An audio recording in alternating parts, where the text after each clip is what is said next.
I'm Gabe Lullo, and welcome to the Do Hard Things podcast. We're talking to go-to-market leaders and entrepreneurs who have conquered the challenges, the hustle, and the grind. Get ready for real talk, real insights, and no fluff. But the hardest thing in the world right now is not actually closing deals, it's actually getting somebody's attention. If you don't have that hook in that first 5 to 10 seconds, guess what? They're going to scroll to the next one. You need to go in and you need to make it sound like yourself. That's the biggest piece of the puzzle. And I promise you, we can all tell. The people that are trolls and the people that are haters never done the thing that you're doing. I love doing this podcast because I get a front row seat to some of the greatest minds in sales. Gone are the days of saying stay in your lane. When you're an executive leader and you're an enterprise-wide leader, there are no lanes. You've got to be partners. Curiosity is like when the type of questions you ask is sometimes the value that you bring. I need you to tell me when you're ready to buy or what you're ready to do. And I think it's changed so much into like adding more value. And if you're not doing that, then you're definitely going to come off as desperate. High pressure selling is like a dinosaur tactic at this point. No parent is like, oh, you should be a salesperson when you grow up, right? Everyone's like a doctor, lawyer, whatever crap. It's never salespeople. It's not your job to motivate people. It's your job to find motivated people. It's not cockiness. It's not arrogance. It's confidence knowing I know this and I know that I can help you. From where I started to where I am today is all because I learned how to sell. And there's too many people who have only been doing this for 5 freaking minutes. Sit down, close your mouth, actually go out there and get yourself beat up. Then come back and tell me if something is dead or not. That is exactly why I started this podcast, because right there, that's the epitome of doing hard things.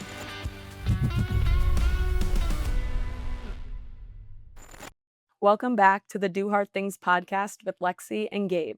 Kevin Dorsey is a legend in SaaS sales leadership. As CRO at Finally, founder of Sales Leadership Accelerator, the #1 coaching platform for sales leaders, Kevin really does it all. With accolades from Salesforce, Demandbase, and LinkedIn, Kevin's real edge isn't just strategy or systems, it's his focus on the person behind the salesperson. Through coaching, playbooks, and strong commitment to self-education, he's changing how revenue leaders grow their teams one habit and mindset at a time. Whether leading masterclasses, creating frameworks, or debating his ideas in his black hat, Kevin keeps pushing what great leadership means. KD, welcome to the show. KD, you're here. You're on the show. Welcome, man. We're so happy you're here on the Hard Things podcast with me and Lex. We just heard your bio, and everyone knows you. You have a massive following, and you've helped scale multiple unicorns, lead orgs. It's well over 100 million in revenue. But let's go back, right? Let's take a look at these early origin stories, right? The sales leadership moment, and how did you really shape your approach?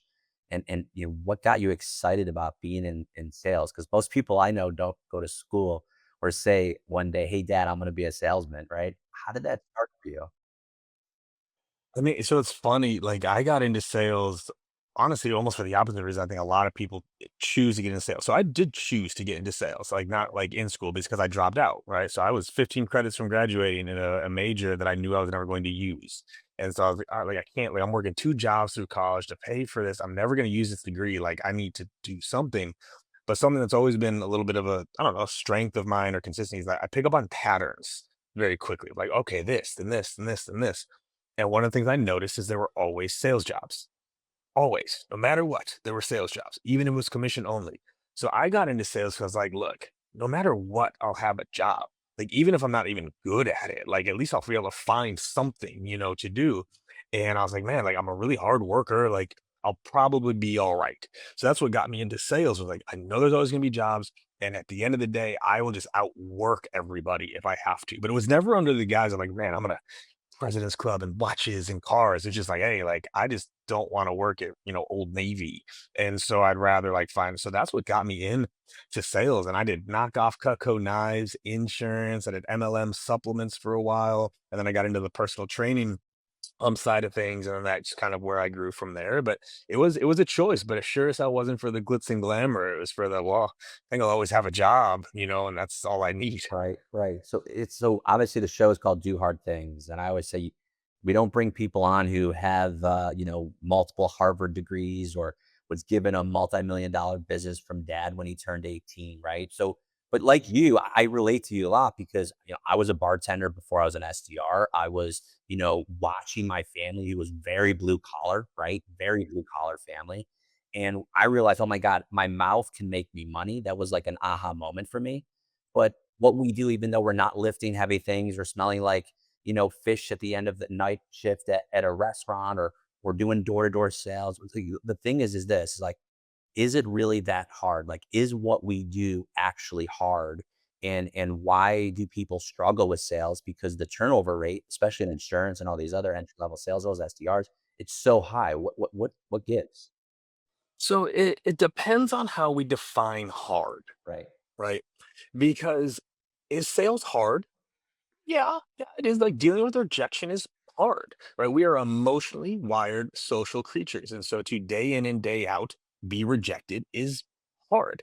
Is it as hard as a coal mine in West Virginia? No. An oil rig off the coast of Houston? No, like that's all, but that's physically hard versus the emotional side, right? But the thing with sales to me is like, hard or not, it requires significantly more skill than people give it credit for. And we don't actually treat it like a high skilled role. And I think that's why we lose a lot of people, is they never develop the skills. And so if you're not good at it, you you don't stay in it, right? Like, actually, like, you think about these examples, right? You understand how much training a deckhand on a fish boat gets, right? Before they're even allowed to step on, how much training someone has to go through to ever step on an oil rig to do that. Yet as SDRs and AEs, how much training do they get? Right. They just get thrown into it. So sales is challenging. It's not as physically hard, but it's definitely mentally challenging. But we don't develop the skills for most people to ever get good at it, which is why we lose them. Yep. Yeah. I want to go a bit deeper into something I've seen you say before. Formal education will make you a living, but self education will make you a fortune. How has that shaped the way you lead and make those decisions today? Oh man, I mean, it's shaped me in so many. I'm like, right. I think I don't even know if we're recording right now. I'm sitting in Costa Rica right now at my home in Costa Rica. This was a 5 year goal that took me 6 years to pull off, but one of those was COVID. So like, I was pacing well, and then COVID threw it off for a little bit. Like, I'm here because of the hundreds of books that I've read and the Jesus, tens, wow, I mean, at least 30 or 40 courses I've gone through and mentors that I've worked with. Is I'm here. I quite literally, my formal education is not why I'm here right now. And especially if you're in sales, there's very few formal sales training programs out there. And there are some good ones, but they still don't really prepare you for like what's about to happen? And so, I mean, it's shaped everything, and including like how different I am today than I was a year ago, 5 years ago, 10 years ago. Like, I have a VP, Jeff Sterling. Shout out Jeff Sterling. Jeff Sterling worked for me 10 years ago at Snack Nation. 10 years ago, which also you can stop. I'm starting to date myself here a little bit. He now works for me again at Finally, right? And one of the first things he said when he came, we knew each other very well. He was working with me before, but within his first 3 months, he's like, "Whoa, like, you're different. Like, this is new. Like, I've never seen this. Like, where?" I was like, "What do you think I've been doing the last 10 years?" So like, and a lot of it's learn and apply, learn and apply. So no, I'm an avid reader. I wish more people read, and actually read like audiobooks. You only get so much credit for with me. Like, you're sitting down and reading the book and taking good notes. It's changed my life. Absolutely changed my life. That's awesome. All right. So we're so aligned on this, right? Because it's all about skill development, personal development. But a lot of people, when they get into sales, they think training is super tactical. And yes, there's a tactical component to it. But when I was young, I sat in a seminar, and it was a training for sales, and it was all human dynamics. It was all psychology. It was all personality assessments and understanding why people do what they do. If I had to do it over again, a lot of people ask me, if I had to do it all over again, you went back to school, what would you do? I would get a psychology major, right? To do what I do today, right? Because sales is all about understanding that. Take me through that and walk me through. Do you agree? And where do you feel people should go to get this training and this personal development that you mentioned? The library, like, because funny enough, I wouldn't, if I were doing it all over again, I wouldn't go to school at all. Yeah. Like, I will go that far, because even getting a psychology degree, you are being taught by teachers, not practitioners. Right. You're being taught by a professor, not by someone who's actually applied it the way you're trying to apply it. Now, real quick, before I even jump, like I'm not knocking school, go to school, do all the things. But like if I were going back and through it, like I learned more from Awaken the Giant Within about psychology than I did my entire collegiate career. And I took multiple psychology classes, right? The thing about Awaken the Giant Within, how people buy biology, Puppet Masters, Hand Bible, mass persuasion, methods of persuasion, influence, persuasion. I mean, I'd like, oh, imagine reading this book, Thin Red. I mean, there's so many resources around this, just psychology of things. Oh, I love it. That's what I love in sales is the psychology. Like a lot of people, when they talk about selling, I'm like the close is the most exciting part. For me, it's not. I love the seduction. I love knowing I have you sold weeks before you know that you're sold. I love taking someone from 0 to 99. I'll hand off to close. Gabe, go close them. Like I love the psychology of everything and unpacking it. So there are books out there on this. I've taken multiple courses. Ultimate Influence by Sharon Pearson is one of my favorite all time. She's out of Australia. She's an absolute monster and how she broke down the psychology of selling. So the resources are out there. People's got to go and do it. Like I get to train teams all the time outside of my own orgs. And I ask all the time, like, who here has read Influence? Let's just start with a classic. Let's just start with Robert Cialdini Influence. Less than 10% of people. Right. And it's like, y'all, like this is a classic, and like, people haven't read it, so it's out there. Like in my sales course, the first module is the psychology of influence and persuasion. This is the first thing I take my sellers through. Right? Is like I want them to understand that piece of it. Yep. So once you started seeing sales leadership through that lens of behavior, it really does change everything. And clearly you've acted on it. What did you see missing in traditional sales that made you feel like you had that own lane to build something different? Ooh, I mean, I think we touched on it a little bit. It's like the combination of art and science. I think too much of sales has been like this treated as this black art. Like either you have it or you don't, or you're naturally you aren't, or there's just like if you ask most top performers how they do what they do, they can't even explain it. They don't know why it works, right? So I think what created my lane is a combination of like, all right, like here's what works, but if I can break down why it works, I can do it at scale. Right? And that's where I'll say a lot of sales leaders get stuck is like maybe they have their early team, 10 reps, 20 reps, but in those 10 to 20 reps, there's like 2 to 4 like top performers that are really carrying the team. And you see this play out all the time. They got 10 reps, one's really leading the charge. Maybe it's even still the VP leading the charge. Then they go to 20, then they go to 30, and it all falls apart because they never figured out why that worked. And so I think what has made me, I'll say maybe unique or special is like I diagnose why something works, good and bad. Also, a lot of sales leaders just focus on what's broken. Like if I'm focused on like what is working, right? Like if Lexi's my number one seller, I am going to know Lexi better than Lexi knows herself.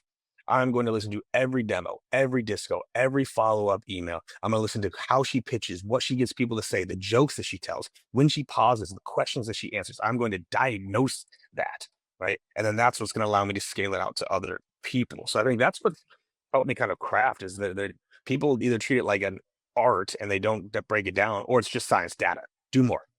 Just just make more calls. And it's like, no, that's not it either. So I think that's what I saw missing was the combination. And then also we touched on it, like skill development. Like my teams practice daily.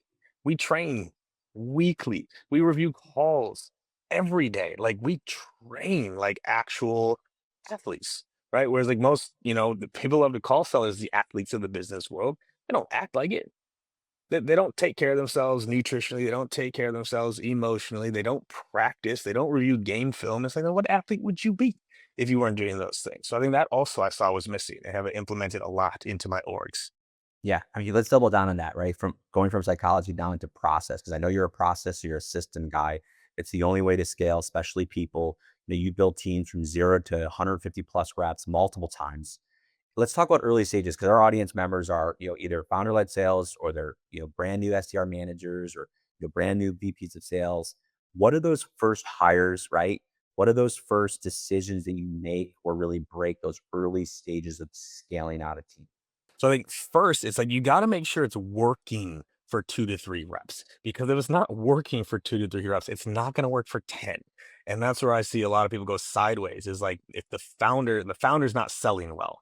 So what do? They go hire someone to sell. And it's like, look, if you couldn't do it, if you couldn't sell it, I don't care if you like sales or not.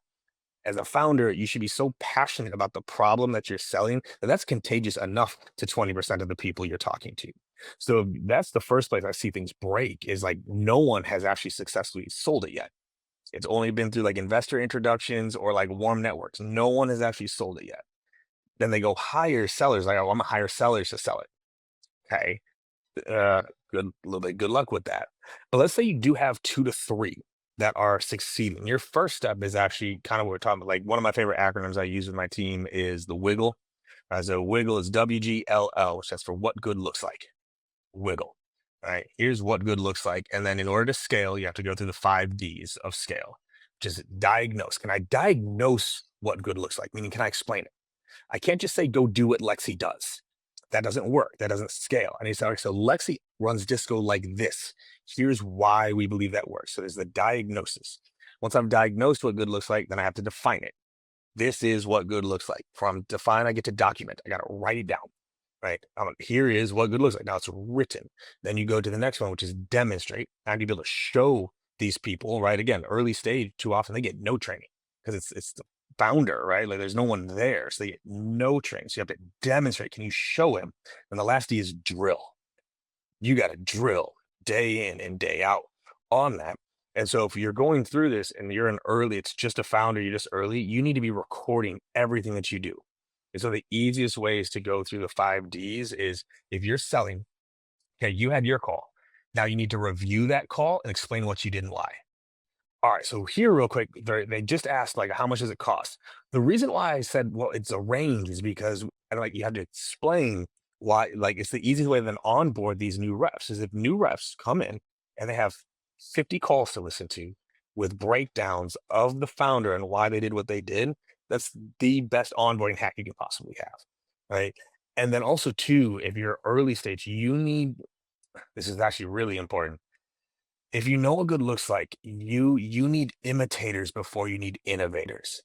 And too often I see, people bring in, they try to go get someone who's experienced or has done it before, but they want to come in and innovate. They want to come in and do it the way that they've done it. Versus if you have something that's working, you need imitators first. People are willing to learn that and execute on it fully. So you want to look for people like that early on. And then I would say, if you're looking for early leadership, if you don't have a process, you actually need a little bit more of a process person. And too often, I see like founders, like they're trying to hire someone who can go and sell it. That's really not actually what you need your leader to be doing, right? If you need someone to go around to sell it, hire a seller. If you want someone to lead, you need someone who's a little bit more process oriented. They can take what good looks like and get a bunch of people to do it. So I'll pause there. I was kind of going off on a tangent. Yeah, and I want to go in more on that. So what do you look for most when you're trying to find that person that can imitate and be the person that you want them to be rather than that person that comes in ready to be, I'm going to make this change, I'm going to make that change. How do you find those qualities? Oh, POP, proof of performance. That's all I care about in the interview process, right? Like proof of performance. Show me, give me an example of a time that you learned from someone else. How did you get good? Right. The other way we do this, by the way, so like, especially for closers, SDR is not as much, but for closers, we do a role play in the sales process, but we're also very specific with what we're looking for. Here's the call scorecard. Here's how we're going to grade you. Here's an example of a good call. We're going to be doing a disco call. Let's see how you do.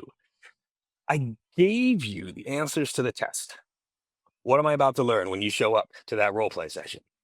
Right? I'm going to learn if you prepped, Yeah. right? Did you prep at all? Right? But then 2, did you follow or did you go off base, right?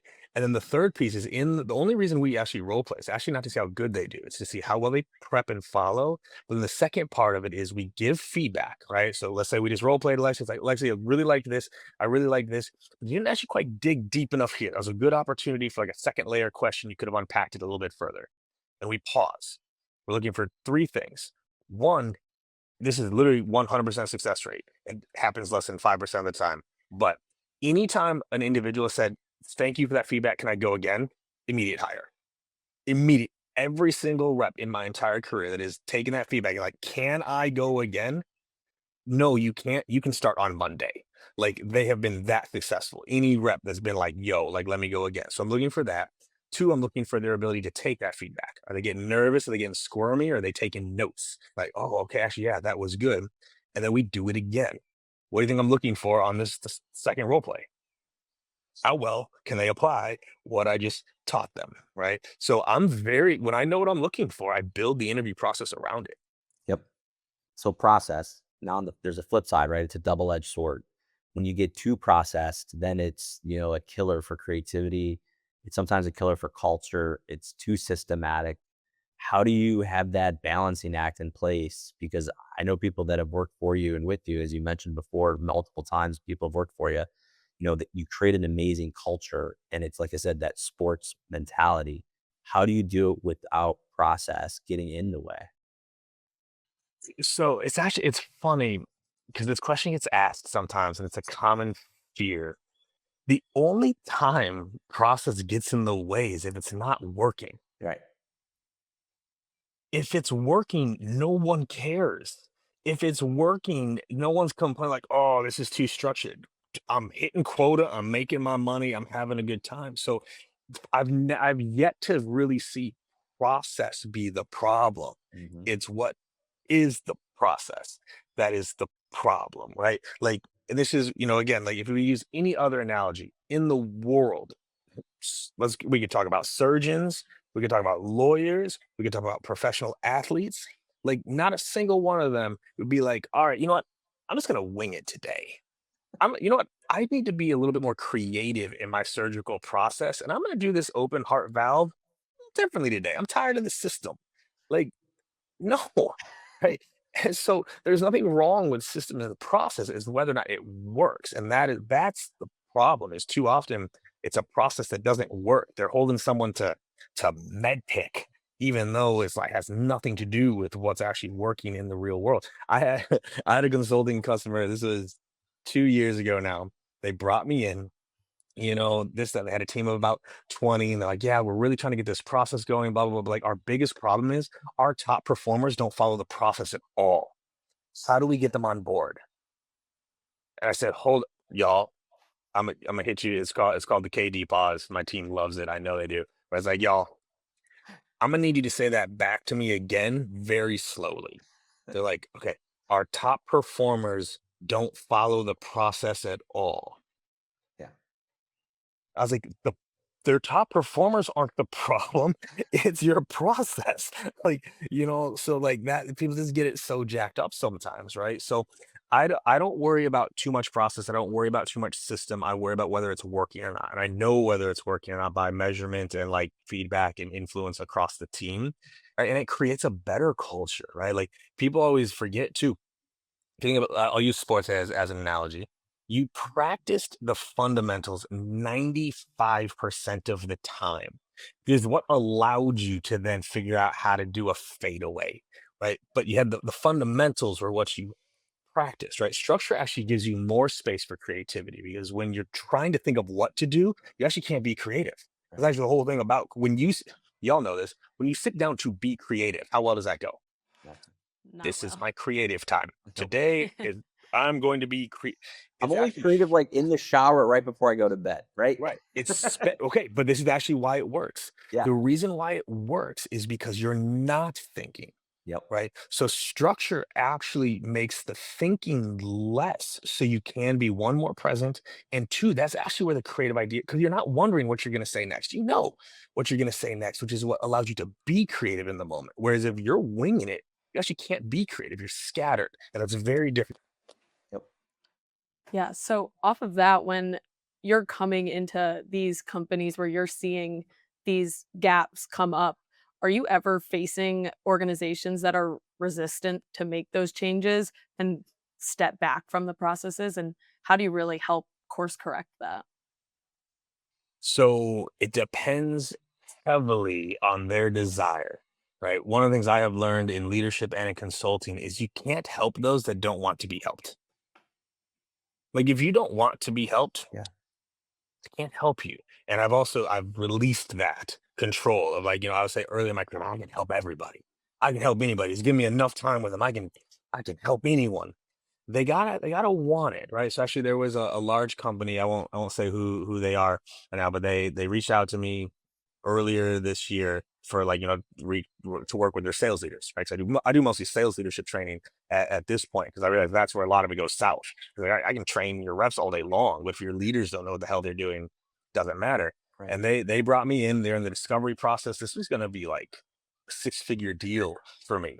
But one of the things I always do is I get some time with the front line and with the second line beforehand. I call them, I want to know who the domino leaders are. So like a domino leader, a domino rep is like where they fall, the team falls, right? They're like the emotional center of the team, right? Whereas like if they are with it, the team is with it. If they're against it, no one's going to be with it. So, and everyone knows who I'm talking about. Y'all already know who I'm talking about within your own orgs. You're like, who are the domino reps? Who are the domino leaders? Where it's like, yep.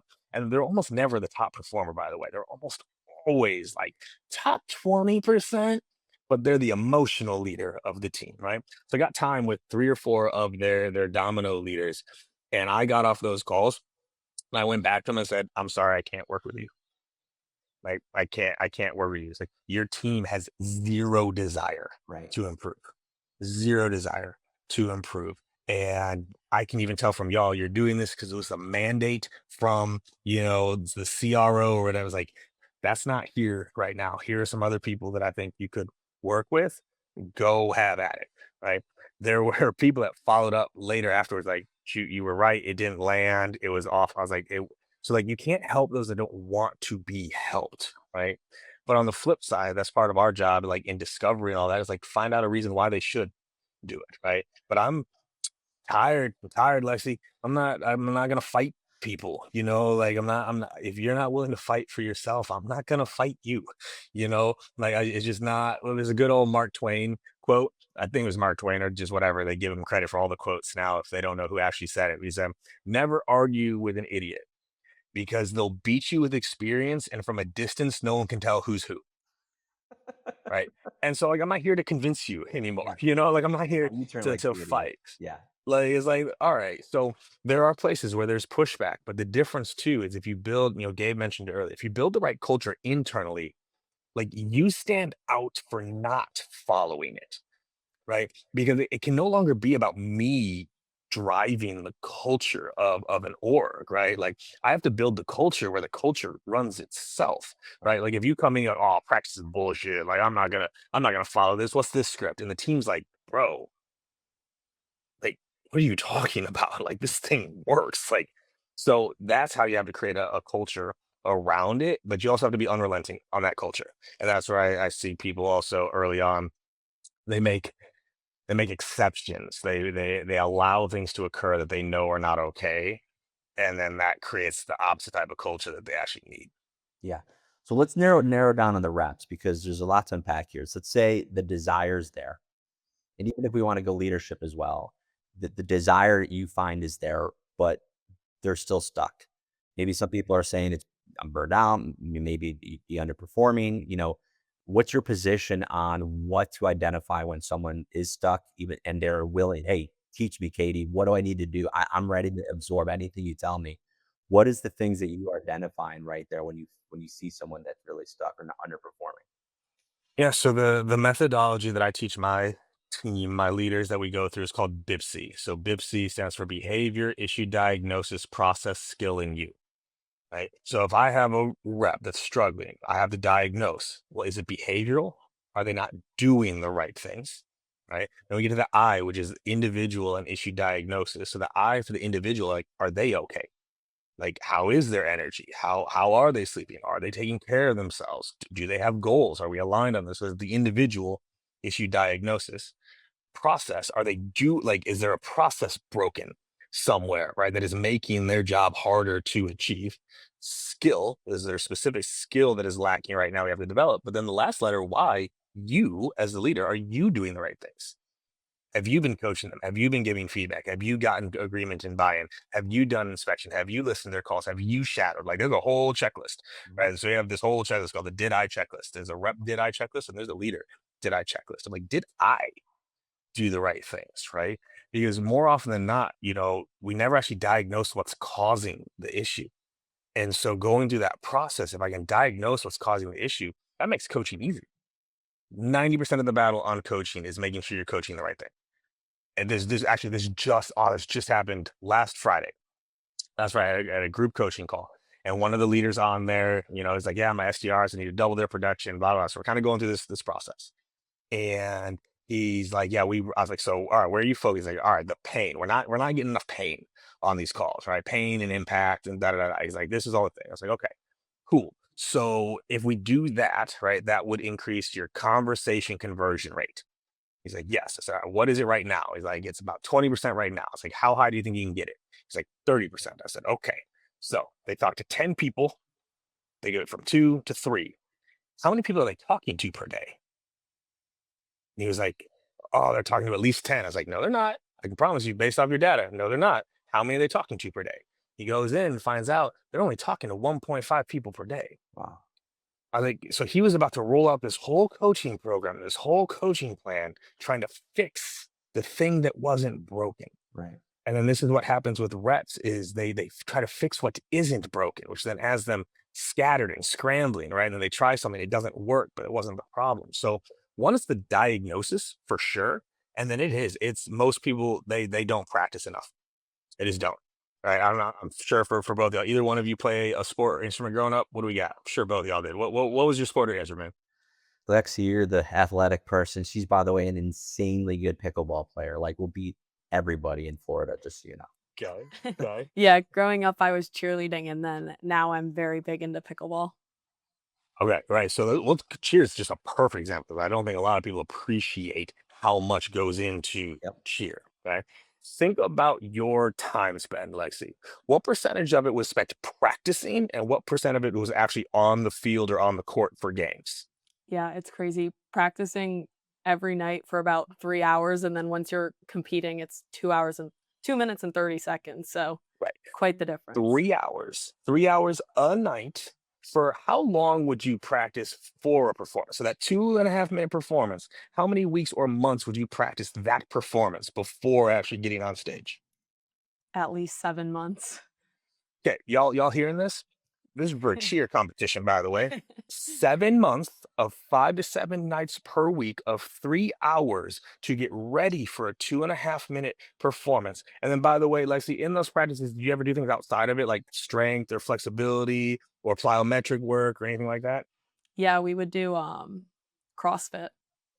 There we go. And then on the last point I'm gonna make on here is in practice, did you practice the routine every single time, or did you practice skills and drills? Meaning your round off, your what position Yeah. you were in cheer? Were you a flyer? Were you I what was were a you? base. A base. Okay, base, right? So think how many lifts you did and step to lift like over and over and over again. Then when we get into sales, what do we tell people to do? There's a list. Go do it. Go get on the phone, right?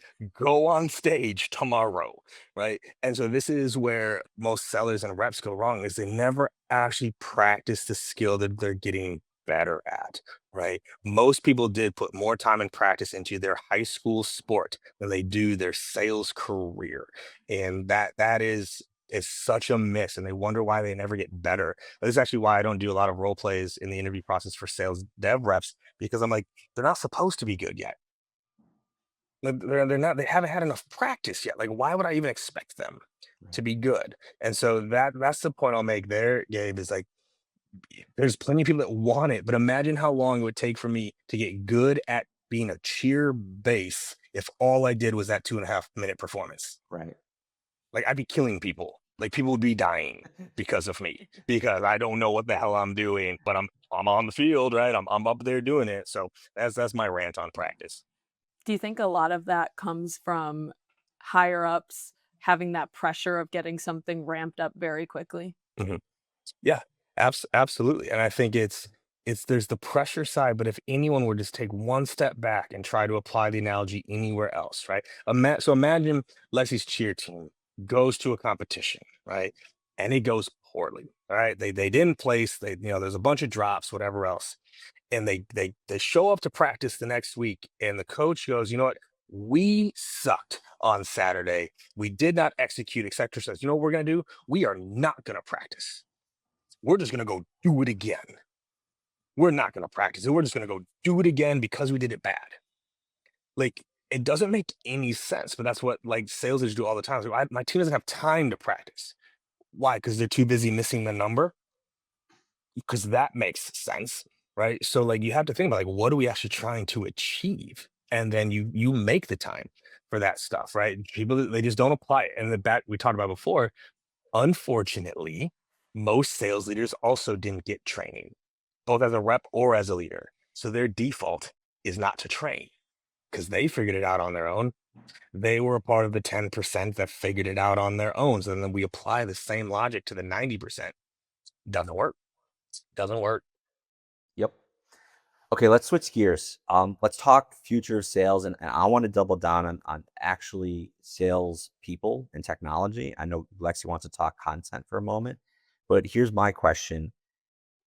And I know we'll probably all hate this when we're podcasting, getting the AI question, but it's not a standard AI question. What do you believe should live with AI right now? And what do you believe should live with human and physical people selling right now? Right now, I believe like the 80-20 rule in most places in life, right? If you look at most sales orgs, 80% of the questions are the same, 80% of the objections are the same, 80% of the use cases are the same, 80% of the CS questions are the same, 80% of like, so the 80% is starting to get handled by AI at this point. It's that 20% nuanced, that 100% needs to live with sellers right now, 100%.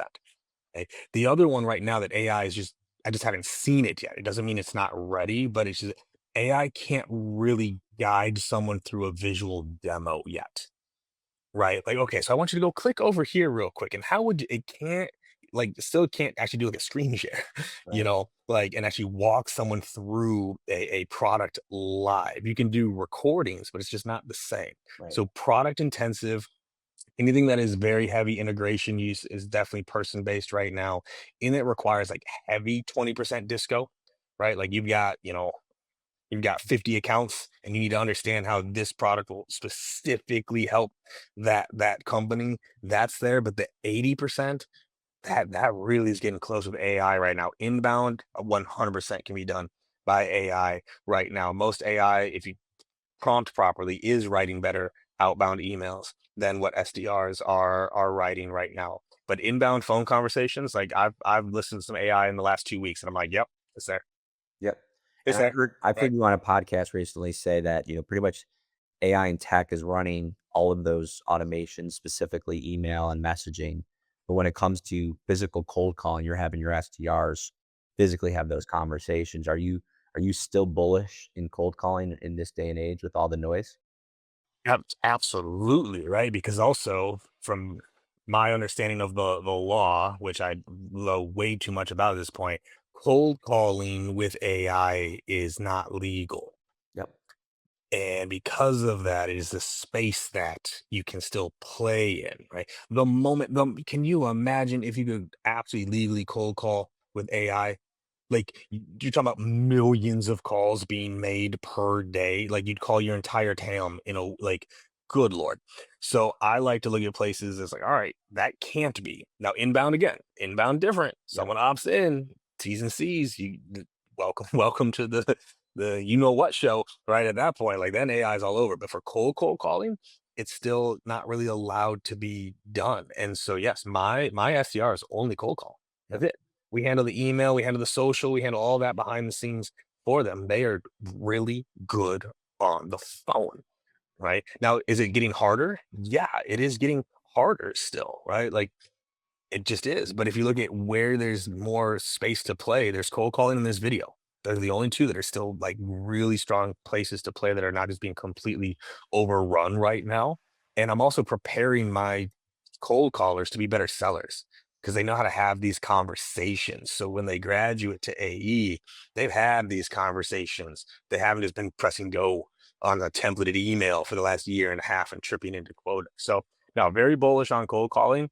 And it's because AI isn't, I think, going to be allowed to do it, but That's also why, like, I don't know, I'm sure y'all have seen it, the latest iPhone update. Yep. Yeah, that's scary. That's scary.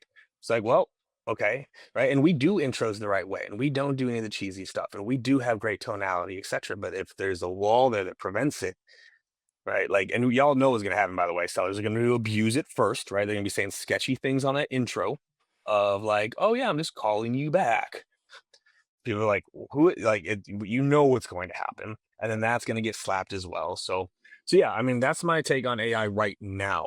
In the next 3 years, I think AI is doing far more than people are willing to admit right now. And, I'm trying to do everything I can to prepare myself, prepare my teams for those days.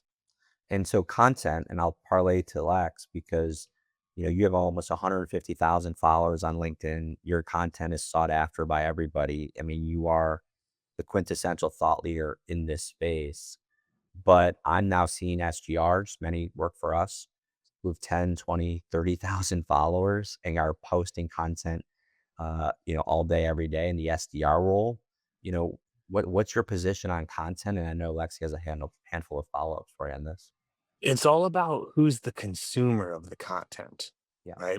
So if you really think about, especially on LinkedIn, there have been next to no brand builders on LinkedIn that didn't build the brand selling to who they sold to.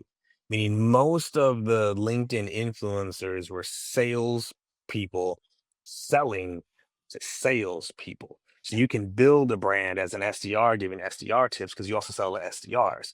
You don't see a lot of influence out there who's a salesperson who built a following of CISOs or who built a following of VPs of HR, who built a following outside of their world, right? So that's where content matters. Is you got to be able to speak to the consumer of your content. And I don't believe many SDRs can or should be building content for their personas if it's outside of sales, because that SDR doesn't know anything about being a CISO at all. At all. Yeah. They don't know anything about it, and so they can't speak to it the right way, right? So that's my take on it's actually something I'm proud of with my brand is I've never sold to salespeople. I did not work at Gong or Clary or Outreach or Salesforce. I did not sell to salespeople. And I built my brand of sellers and sales leaders not selling to them. And it's something I'm actually very proud of, because when that's your audience, it's a totally different conversation. So for sales leaders who are trying to build that presence online, do you think it's more important for them to focus on their personal brand or the brand they work for? Depends on what their goals are. Right? Like it's still to this day, your LinkedIn is your resume, right? So it's like, who are you trying to sell on it? Are you trying to sell to your persona, right? Like, because if I joined a new company, right? Like, and whatever, my persona was CFOs. It's like, no, like I'm not flipping my content to try to now attract CFOs to they don't care about me at all. But I would start a micro podcast interviewing CFOs. I would go find who the CFO thought leaders are and follow every single one of them and learn and reshare. I would probably start a web series around the life of CFOs. I'd probably create the daily sales that they have for sales, all the funny memes. I create the daily. I would create the same ideas, but for that area. So as a sales leader, if you want to build your brand for like consulting gigs and stuff like that, do it. If you're a sales leader that sells to sales leader, absolutely. But you should be posting about how you use your product all day. Like, here's how because like sales leaders, we just want to talk to another sales leader. I want to know like how you're using this for your people. That's all I care about. So that would be a great place to use it. But if you're not selling to sellers, building your brand on LinkedIn is going to be very challenging. You need to help someone else build their brand. I would go find 2 or 3 CFOs and I would help elevate them to a certain level and I'm who helped get them there. That's how I would go about that. Yeah. And a lot of leaders say they don't have time or they don't know what to say. What's your mindset or system for staying consistent when you post? I think if people realized how little time I spend on LinkedIn, they'd actually be disappointed. because it breaks the whole facade of like, oh, he can't possibly do his full-time job because he's on LinkedIn. I spend on average 28 minutes a day on LinkedIn, and that is from 5 a.m. in the morning till 7, 8 p.m. at night. It's not a lot of time on LinkedIn. It's not, right? But it's because people back to this perfect segue. I love when the content connects to each other. People spend time because they sit and they think about what they need to write. Ooh, I gotta write a post. Okay. And they try to sit and be creative. Whereas the easiest thing there is from this conversation, we've been going for, I don't know, 30, 40 minutes right now. You know how many posts are built in this? How many topics are built in this singular conversation? So for sales leaders, you are having post-worthy conversations all day, every day. Just capture them, right? If you gave a rep a piece of advice, guess where that could go? LinkedIn. If you had a great one-on-one with your manager, guess where that can go? LinkedIn. If you're struggling with something, guess where that can go? I write. I would say 30% of my content is just what I'm living. Another 30% of my content is me advising myself. It's like me writing to myself of like, bro, you need to be doing this thing. Or remember how this works. You got to get back on. I'm just writing. I'm advising myself.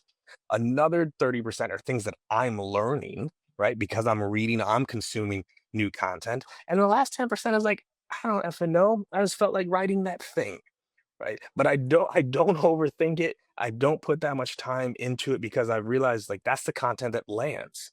Is like, oh, like, and you can go back through like a lot of my content, you'll start to see the pattern of like I was speaking with. This just happened. Actually, I was having this conversation with. Have you ever? If you're struggling with if you're struggling with ones, I promise y'all it's because I'm struggling with it at the moment and I'm advising myself on what I need to do about it. So no, it's not that much time. But if someone really wants to do it, the best way is either you use like, an AI note taker, or I just use the notes on the phone or the computer. Like, ooh, that was a good combo. Da-da-da, and I just put the 2, 3 lines in there of like what the conversation's about. And then if I'm really being professional, which I'm not at all anymore, but I was at one point, but now I'm not. I would block Saturday morning for 1 hour, pull up my notes app, write 5 posts. Done. And I just put them out to go. So that would be my approach there. So you mentioned something, and I've heard you say it also before on a podcast, and it's actually how we reached out to you to ask you to be on the show. So humans are cold calling. It's illegal to do it through AI. It's the way we need to continually do it, and we're bullish in that. But how are you using LinkedIn if you're connecting with people and you're selling on LinkedIn? What is your advice to people who are finding their buyers, another audience on LinkedIn?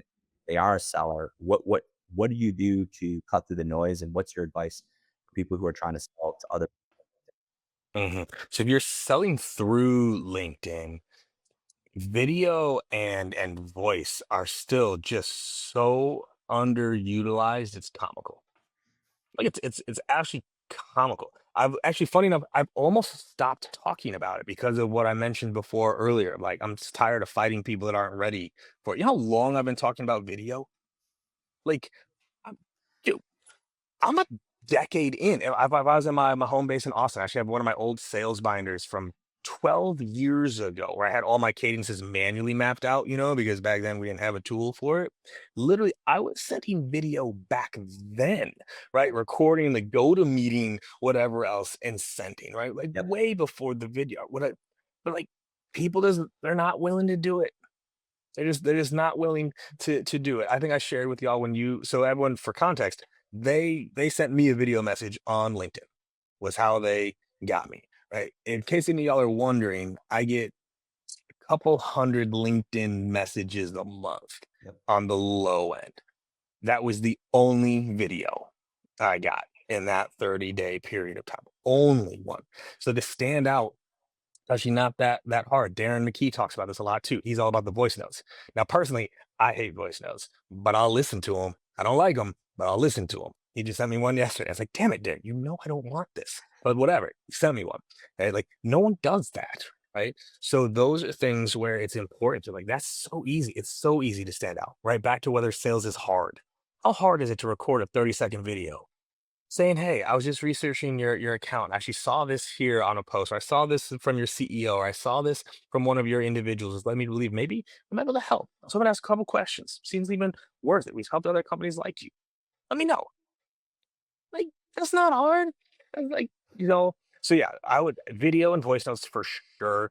Engaging with their content if they are posting, but if you're in an industry where they're not heavy on LinkedIn, it's finding the things off of LinkedIn that they do engage with and bring it to LinkedIn. Right. Hey, Gabe, I don't know if you saw this thread on vibe coding going wild on Reddit right now, but I just saw this and I know that you are marketing as well. Thought you might find this interesting. Yep. Light work, light work. Like, so yeah, that's my big piece for people trying to sell through LinkedIn.